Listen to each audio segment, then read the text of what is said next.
Love the chain. Hip hop heads, love it. They are. It's a group from here. I met Are them they? and we did a show in Manhattan. Okay. It was my first time doing a show here. Nice. And we linked up, and somewhere in there, I've been an honorary member of the Hip Hop Heads, where I pretty much promote it all the time. Can I get a Henny Sour? Yes. And I'll take a Yingling. I'll take a Tom. So yeah, I've been an honorary member ever since. Dope. That's dope. So yeah, what's been going on with you? I'm working on my mixtape. It should be ready in October. I was shooting for this month, but I got a couple more songs I gotta cut. But October, the mixtape is coming. Madam Mysterious presents She Styles Volume 1. And I am not coming to play. I'm just letting y'all know right now. You dig that? I'm coming. I'm coming. I ain't got no. I know what it is. You've been sending me. Yes, for years. It's been years since I seen y'all come out to Jersey for that tour. That was like the illest. Machine Gun Kelly, right? No, that was Tech Nine. Who was the other person that was on the bill?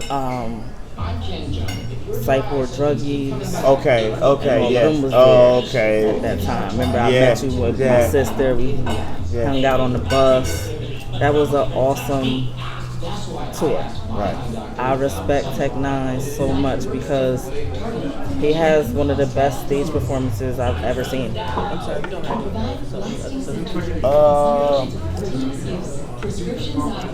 You keep talking.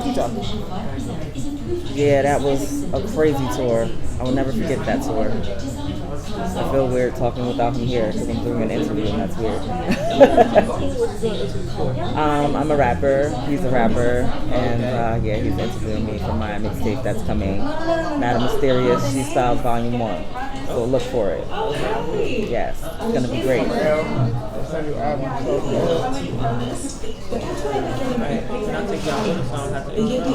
you eating anything? No, I'm not hungry. I just want something to drink. Yeah, I'm So I've been busy. I've been working, doing my travel phlebotomy. And while I was away on my assignment, my mother died. This was in 2019. My mother died. And that kind of struck a fire under me to say, you got to get busy because time waits for no one. And so I dropped some singles on Spotify, Apple, and I started getting back into my music. And then in 2021, my father died from COVID, as well as my grandmother. I was actually in the process of shooting some stuff for Netflix for a hip-hop show they were doing. And the day that I was shooting, my father died that same day. It was devastating. And then the show, COVID, all that came. The show got canned. It was like a crazy situation. I was like, this is nuts. And the music kept tugging at my heart. Like, you have to do this. There's all these female rappers out there not giving the people what they really need. I'm just going, hey, be real. Be 100 with it. I'm tired of seeing the booties and the, give me something else. Give me something besides Hoochie Mama rap, for real. Yeah, so I decided to come out of retirement and just give it to him one more time. But this time, I ain't gonna stop. I can dig it. I ain't gonna stop. COVID changed my shit too. Like I said, I'm used to being on tour. Yes. So I miss J Stone, Tech Nine, and then I'm always doing a tour like I'm doing in the fall. Yeah. So I missed 3 tours, and somewhere in there, music was all I had to rely on. I didn't know I'm a strong-minded person. I never know that I was depressed until I was coming out of it.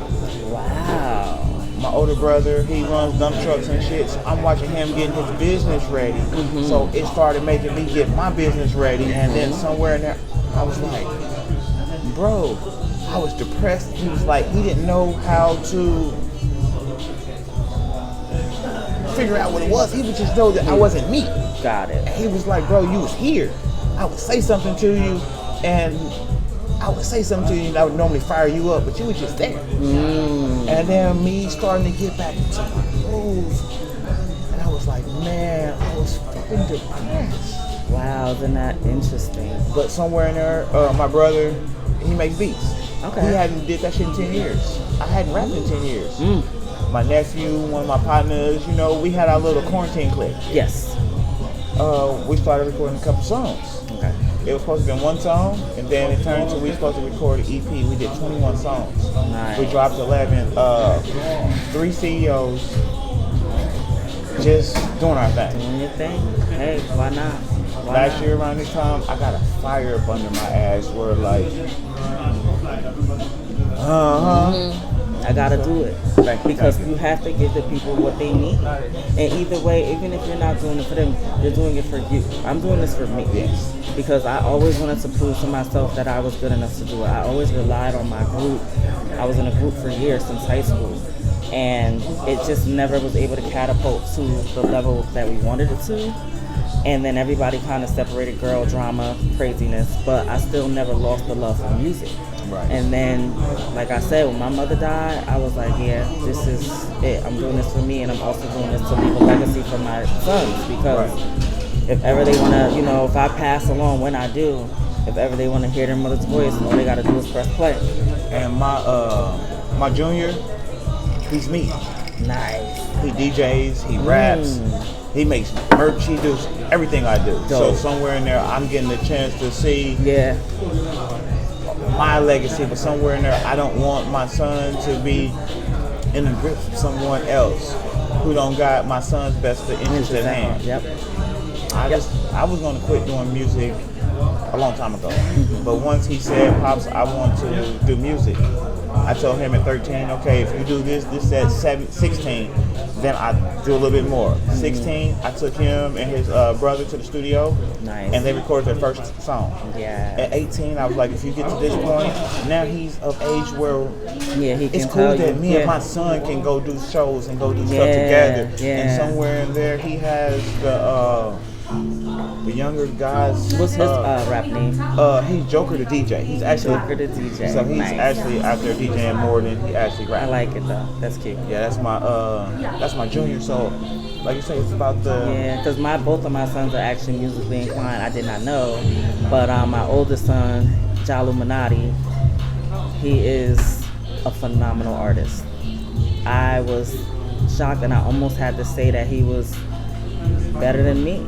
I had to give him his crown because he definitely impressed me. I just took him to the studio a couple weeks ago to record his first song, and when he went in that booth, I was like, oh, that's how you giving it up. I'm impressed. And then my younger son, EBK, he's just starting, but he's more into the drill sound. Right. But I still like his drill sound because I'm not really into drill music, but I like his sound. It's really good, and I'm hoping that I can help them get way past what I was able to accomplish, because this is a rough game. It's a rough game. This is my second song I just released this Friday. Okay. It was the second song that I've ever released of me by myself. I've been in the group too. So by me being in the group, it's been a situation where I normally go off their flavor. Yes. And now I'm doing my stuff. It's totally different. The Major Stacks album and what I got going on is totally different. Wow. I was interested to hear the sound. It's fun because shout out to Cadillac Coupe. That's one of my guys that's in the Major Stacks. We did a whole album, and women where's our music? You can't do nothing for us. So the first song that we're recording for our next Major Stack album, I said no. I was trying to shoot that beat on down the line, and he was like, no. And it's really lady friendly. Nice. And it's been hard for me to kind of get them because we're street dudes. Yeah, because this is a whole nother side. Wow. So I like that. Yeah, and so we got a song called Smiley Faces. The name of my album was going to be Napoleon Complex. Different. I have Little Man Complex to the 36 power. And that's what Little Man Complex, the technical word is Napoleon Complex. Yeah. But it was supposed to be my gangster side, my party side, my loving side, and spiritual side. Okay. But the only thing I've been recording is party music. I mean, if that's the vibe, then So with the vibe. I'm going with the vibe. My vibe with the mixtape is murder everything. Yeah. I'm killing everything and I'm not playing. So that's the vibe. Most of the songs are just beast mode. I can dig that. My LP, however, is gonna be more of like I'm telling stories and I'm really getting deep down into the soul with those songs. So it's a whole nother different side of Madam Mysterious that they'll get to see. Everybody's used to me being that street chick, that hood chick, but the LP will be much different than the mixtape. Yeah, I got a little something for us to try to see if we can come up with something here. I mean, it's been a long time. We gotta link up and get some songs recorded because it's a gap in between here and there and here and there. But if we can all just link up, yeah, like, it's crazy because first show was Virginia Beach. Heard a lot of dope artists, but it was one artist who had a song that just caught my attention. Nice. So I started a little thing with him where I allowed him to tell me the story behind it. Yeah. Last night we was at a different venue. I was on the outside. They got a door in between me and the rest of the show. But some kind of way his song came through there. And he had me back there. And he's Puerto Rican, so it had that that dance feel. So I did the same thing with him. Let him go ahead and tell the story behind this song because all it has to do is for one person to hear it, and then boom. And you never know, it could catapult to infinity and beyond. That is so real. I'm such a vast artist. I like all kind of music, so it really doesn't matter to me. Whatever you want from me, you tell me, I give it to you. That's it. You my friend on social media, so you know about my Titty Tuesdays. You love Titty Tuesdays, yeah, I know. So my first single is Fat Tuesday. Okay. It's a titty song. Is it? That's gonna be cute. It has a definitely a Mardi Gras feel. Okay. I'm at that point, I'm about to be 48. So for me to feel rap, I have to be in that mood for rap. Yeah, whatever the mood is, exactly. Usually when I get up in the morning, I'm listening to R&B. I listen to a lot of Mardi Gras brass. Okay. I'm a drummer. I was in marching band, I didn't know that. So all of that kind of, yeah. We have a thing in Kansas City, it's called drill teams. Yes, because I was on a drill team in high school. I was in a group called the Kansas City Marching Cobras. And we have represented the United States at the real Mardi Gras, the Carnival, really? Nice. in France. I've been to Nice, Paris, Monte Carlo. Okay, let's go. We did Bill Clinton's inaugural. Nice. So my brother sung for him for his inauguration. That was a really, really cool experience. So yeah, before I even started doing the rap stuff, I had already knew touring. Yeah, because you've been doing touring for this is my 15, 20 years. This is my 20th year of touring. Yeah, it's been that long. So it's the 50th year of hip hop. It is. My 20th year of touring is Mayday's 10th year of the Believers album. So wow, nice numbers. Everything is kind of just yeah, because I've been in this game for 30 years. I signed my first deal in 1998. Wow. I was a producer then. Wow. Yeah, I've always been an independent artist, but I've been doing this for about 30 years. 30 years. I just never went gung-ho with it, but this time around, it's actually easier for us because back then, the artists, they don't understand the having to get your CD pressed. Copies, selling them to people, getting them into the hands of the people. It was a tough, if you didn't know a DJ or a A&R or somebody, it was you like... You just can go on social media and just look me up. No. And then we got MySpace and that kind of helped, but it still wasn't able to get what these people have today. Right. It's so easy. They could just go on YouTube. And they feel like that the way we did it is so whatever, they feel like they're smarter than us. No. It's just that technology's that moved it along that you don't have to go spend $40, $50, $60 at the studio because it's not one in everybody's house. Exactly. You could literally do it on your computer at home, your phone, They have such easy access, and they have a lot of help. Then they can just put it out, and they don't have to pay to put They it don't out. have to pay to put it out, and if they do, the money is very minimum. So You spending $2,500 Yeah. just to put your CD out, just to have it in your hand, just to have to still to go sell it. sell it and hope that you could get the money that you asked for. You know, a lot of people don't even want to spend $5, $10, so it just makes it a lot harder. Now you can just put it up there, 99 cents. People Or if you don't even give a fuck about the 99 cents, you can just get your views. and people are really living off views. That's what's happening, and they're not talented at all. It's quite sad because I'm trying to find the real raw hip hop, the hip hop that made you say, "Damn, did you hear what they said?" You know what I'm saying? That's gone. That is gone. And I just want that kind of real hip hop bars. You know what I'm But saying? if you don't realize this, it's so many of us that saying the same thing. Yes. It's so many Yes. people that saying that I need music not from the 2000s, not from the 90s, 90s. but that feel. That feel. Somewhere- That original hip hop feel. My that- favorite female rapper of all time is Mia X. I want like her. somebody, I I want like somebody her. with some bars. Yeah, bars. She definitely held throne when she had it. She represented for her crew. Foxy Brown. Foxy. It Another had one, sex bars. appeal, but had she sex still appeal, but had bars. Yeah. I think the last person that did do it for us was like Remy. And then after her, it changed dramatically. The game changed to a whole different kind of sound, and it lost the authenticity. Lost the music. It lost the love, the soul, all of that went away. All of that went away. It was so easy. And it just became more of a gimmick. Yes, because somewhere in there, you really have to take it serious. The reason why I started rapping, because we would make beats for people, and they would never put them out. They would ride around in the hood, they would burn them a couple times, but they would never put our music Yeah, out. yeah. So we are making a lot of money at selling beats.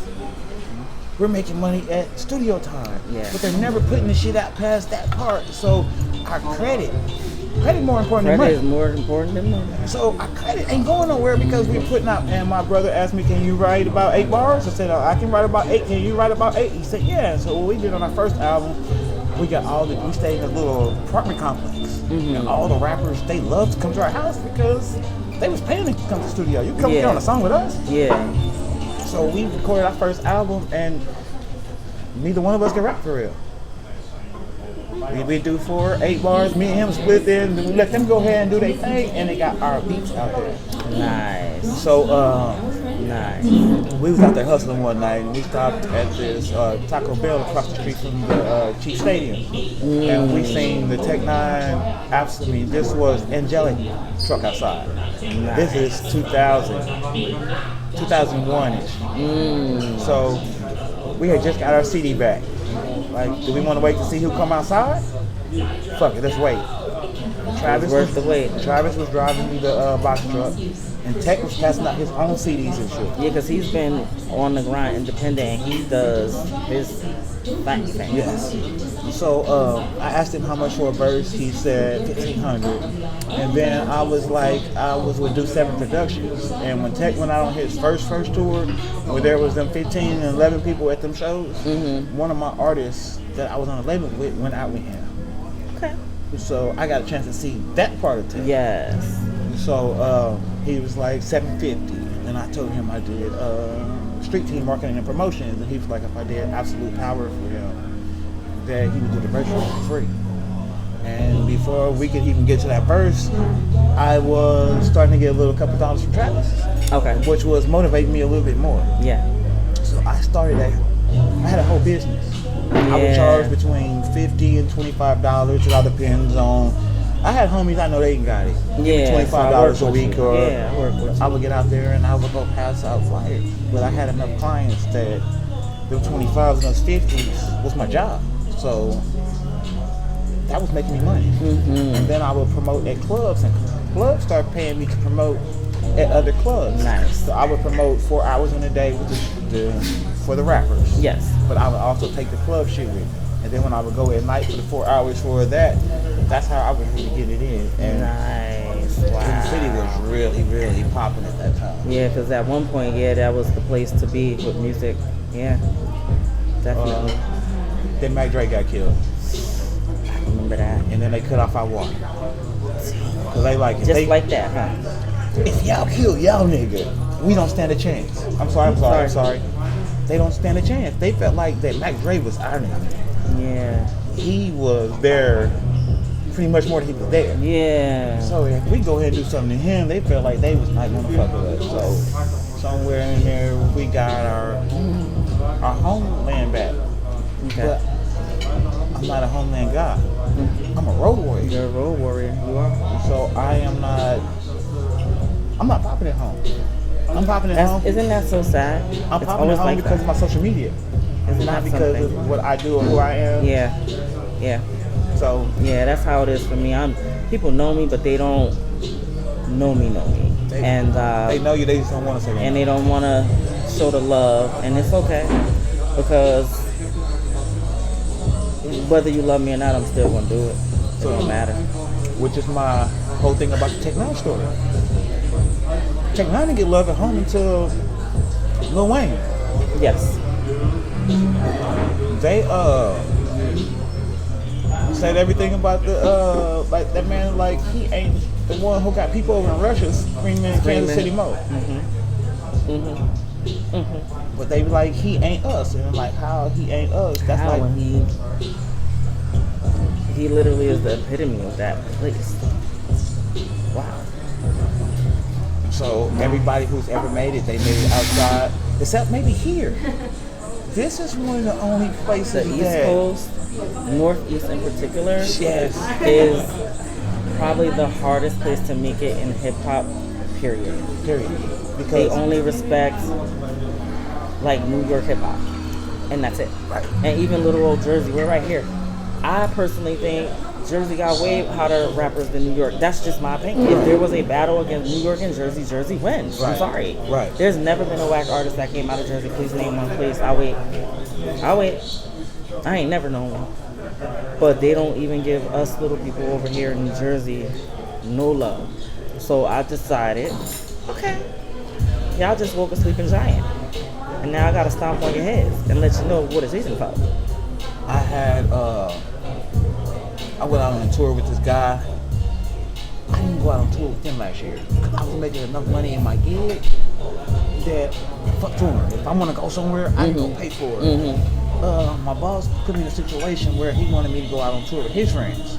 And he was still supposed to pay me the way he was supposed to pay me, so everything was shit went to shit. Really? And I sat in this, I don't take baths, I soak up. So I turned on this hot water and I was soaking this water and I was just like, why do I keep getting hit with the stones? And I sat up. I was like, oh shit. I didn't know I was sitting on the throne. I got on this goddamn shirt under here and you see my BPS shirt. Yeah. It has a crown on. He does. It's been so many subliminal shits going on in my life that was supposed to let me know that I was the one that God put on this earth to be this. And that's it. And so, check this out real fast. I was wondering why I keep getting hit with the stones and every bitch that I meet want to live in my home and they swear I ain't shit even when I ain't wrong. Goddamn, I didn't know I was sitting on the throne. They say heavy at the head that hold the crown. They'll stab you on your back and beat you down when shit goes down. Ain't nobody around. But if I don't float, bitch, then we all gonna drown. So fairy on the option quit neither when disaster comes. Be built like a beaver. When I run my route, it's try to see it like a ooh yeah. But Yeah, once I I get it with this beat. Yeah. Yeah. Love it. Love it. So Love it. somewhere in there, it just gave me this. Yeah. I wiped that off my eyes and I realized that it's my job. I get that because my boy hit me up to do a song for his album just like sporadically. I'm like, what do you mean? Oh God. And the song was called Always Me. His album is called True Kings Kamikaze album. The album is called 10. And the song, my verse, I kind of went on some Queen royalty, y'all gonna respect me, and that's fine. Because I had to understand who I am, and that's it. And if you, 48 Laws of Power. Shout out to the Jones. That's my homeboy who turned me on to it. Yes. This time last year. See how this shit's Look at that, look at that, look at that, look at that. But we also, like you said, we have to put it in fruition, you know? But it's not for everybody. It ain't. But some people get in that don't belong. I don't know how, but they do. It's already your mindset. True. A lot of this shit, like been in the court. I'm in the court right now. I'm in the court. I am not the king in the situation, and I'm a king in a lot of situations. Yeah. You are always a rook on somebody else's roster. board. Yeah, that's true. That's true. That is so true. It is. So when I came out here on this tour, my mindset is totally different. And I've been touring for 20 years. Yeah. Wow. But how something could humble you so, you know. But also bring out that beast. The beast that needs to be released. Yes. I meditate. I do a lot of crazy shit that people might think is crazy, but it actually took my. You watch football? I do. Packers, Green Bay, all that. It took, but so this. Now that I'm talking to you, it makes more sense right now what I'm about to say to you. I had gotten my Russell Wilson. I done won. I got rings. That's it. I'm the champion. That's it. I done done everything. That's so it. I lost my competitive edge. I see. So me going through the shit I went through in this last few months brought back my. Yeah, because you can't get lax. Never put your feet up. Never. I'm trying to be a 40s. I say this. All I ever wanted to be was an L7. But that's my granddad. I was raised by my grandpa. Okay. My daddy was something else. And I'm trying to be my granddad. My daddy was something else. So you still got to consider that too. Yeah. Because what I want is not necessarily what. It's not accessible. Yeah. Because no woman wants to be second. And my career is first. The crazy thing of it is I've been having this tattoo for almost 20 years. And I've only had 2 women that ever asked me what this tattoo was. Yeah, I'd like to know. It's me. I said it's free. I'm married to myself. Love it. I actually had an idea to go to Vegas and literally marry myself. That was the plan. I'm married to me. So this game is my wife. Yeah. This is what I think for me, I was scared to take the risk and literally just go head first in because I have a family and I need to be able to feed my family. So music wasn't making me enough money to feed my family. So I had to go with plan B, and plan B just became the normal. It worked. But music still was itching me. And now I'm in a position where it's like, I'm willing to sacrifice it all for it. And I don't care. If I gotta lose, win, or draw, I'm willing to do this. Yeah, it's this game ain't for everybody. And if you make it 30 years in a game, and even if you haven't made it, you made an impact on me. You sent me some music there. When I come to your town, I call you up like, hey, we got a show. And the same for you. So love of hip hop. Y'all impressed me in a way that I've like, wow, I love everybody on the tour. I love. I was like, I've not been to a hip hop concert that did that to me ever. Outside of when I saw the Fugees, like it's been like that since then. So that was very impressive, and I just never forgot about you. I always followed you and just supported because I just love the music that y'all give me. My first hip hop song I ever heard was "These Are the Breaks" by Curtis Blow. Wow. And so so this 50 years of hip hop means so much to me because the fact that I'm 47, but somewhere in there in my youth, my uncle brought me, he had it on records. Like, it came from the army. Like, nice. Nephew. And he played me the breaks, and then when I told him I did rap, he was like, nah, I don't like that type of shit. I'm like, no, you're the one who introduced me to this shit. So listen to me. Yeah. He's like, nephew, I don't listen to a lot of rap, but I like it. Yeah. I'm a real student of the game. I started out with my uncle Curtis, R.I.P. Uncle Curtis. He was murdered by a police officer. He played Nice and Smooth.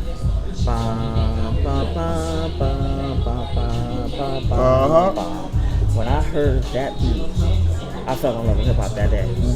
I was like, this is retarded. Like, what is happening? I actually just got a chance to meet them at the 50 Years of Hip Hop show that they did in Plainfield, and I was just in complete awe because that was the first hip hop song for me that did it. Right. And then from there, I just started doing this music thing. My uncle, I worked with him for, most of my life. And it's so messed up because when we were about to get there, I was lined up to sign a deal and everything. The day that I was supposed to leave to sign my deal, the phone rung and my aunt was like, your uncle's dead. And I was like, what? What do you mean? What are you talking about? And he had got murdered literally that same day that we were supposed to sign my deal. And I quit music. I just quit. I didn't want to do it anymore. I say this thing that I say, it's hard to be real if you ain't never went through anything. I had a young lady, Janae Douglas. I had never had a girl who fuck with rap like I fuck with rap. Scarface, this is for my homie CD came out. She got it early. She got it early, and when she came to my job and brought it to me before I could get off. That was my thing, and I lost her. And it was crazy because you can have a girlfriend, boyfriend, whatever, break up with you. But losing someone that you love, that changes your whole mindset of how you look at shit. So somewhere in there, like right today, I still put her. She died this was 1990 something. Wow. And somewhere in there, in my brain, I remember the girl who liked hip hop as much as I did. Yeah. Because there's not too many of them. Like if you come to a Mayday show, if you see a woman there, it's because they love hip hop. Yeah. Even though they do party music. Yeah, but when you love something, hip hop has a element of you have to think. But see, that's what's missing now with this new music. They don't even give you anything to think about. But Travis O'Gwen said this in a meet, and it made sense to me. When you're partying, you're not thinking about thinking. At all. You want to party. So somewhere in there, I still understand that part. So what I'm trying to do is more party music. Got it. With a little bit more substance, a little bit. Because that's also what's missing. There's no substance in the music. It has no meaning at all. I get nothing. I don't want to Take care. DJ in front of these people who we're around right now and have to play some stuff that I know that they're going to fringe at. Yes. Because that's not what hip hop is about. Hip hop ain't about saying the most negative, belligerent way to say it. There are ways that Nelly. People used to hate on Nelly because he sung. Now everything that you hear, everybody gotta have a melody. That's what I was mad about Everybody with the 50 gotta Cent and want Ja Rule. Everybody was trying to clown Ja Rule. But 50 Cent did the same damn thing. He stole that man's style and leveled up.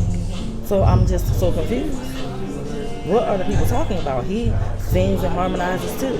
But why is it okay for him to do it but not Ja Rule? Because he a little dude. He was the easy target. I guess. That's why I hit that gym.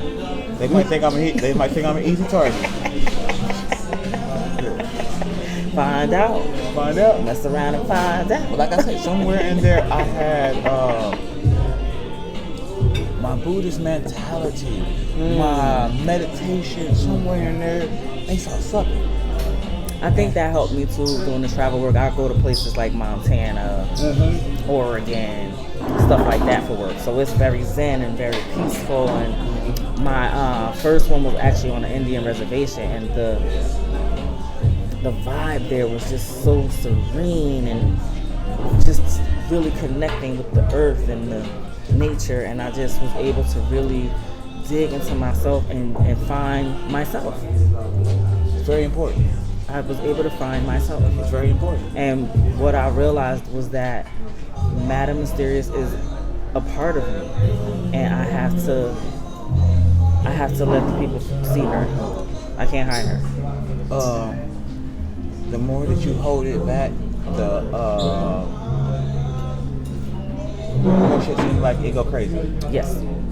But I also was in a position where it seemed like every time I attempt to do the music, crazy stuff be happening to stop me from doing this music. So I'm like, I guess it really is meant for me to do it. Have you seen 5 Heartbeats? Oh, I watched that movie every day growing up, every day on repeat. It's one of my favorite movies. Love it. Love it. See, we going back up. Mm-hmm. See, we going back up. Mm-hmm. You know, at the end where he said, they said, Duck, you're going to write the best music you ever wrote when you was going through the hardest times of your life. And somewhere in there, you see the movie, he was the one who made it, because somewhere in there, that wear and tear is really not wear and tear. It's just, it's polish. You're polishing off this crown. That was a wonderful statement. I love that. I get up and I listen to motivation. I listen to those quotes that make you really realize that my hardest problem was I'm around celebrities. Yeah. No one wants to give me a up because I have the fans. I've been doing this shit 20 years of touring and only been rapping for the last 2. The first parts, I was in a group. Yeah. And my group was on some real gangster shit, and I was on strange music. Yeah. So our music didn't mesh at all. Yeah. Wow. I had 20 years to build my ramp. Now watch me jump over these fools. So nobody would ever give me any insight on what I needed to do. But that's sad. They was always scared that I was going to jump over them. Take their time. And then I got that 48 Laws of Power, and somewhere in there, in the introduction, it's 10 hours long. Yeah. And that introduction, a lot of shit made sense to me. It made sense to me. And once it started making sense to me, I started looking at shit different. Who's supposed to give you a up when they see it?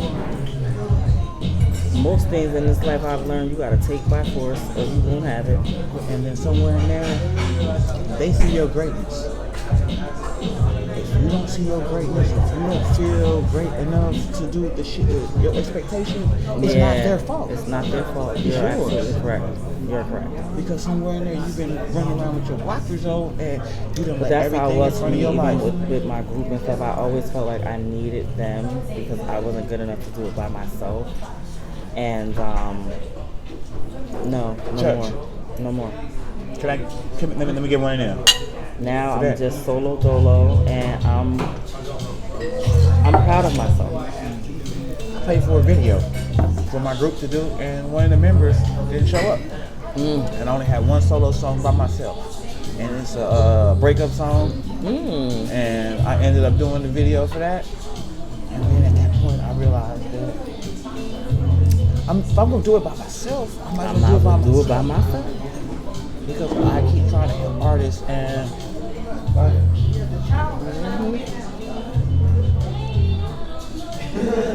the crazy part is I've accomplished more by myself with this music than I've ever accomplished with a group or anything. That's crazy. The but fucked that's up part true. about it is it's pimps and hoes.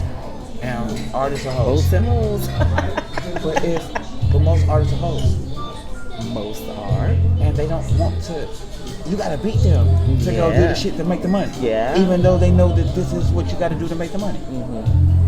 So I'm running with artists, I'm trying to help them. And I keep losing with them. Because I get studio time and then... Yeah, I ain't got no time or money to waste. So if you ready to do it.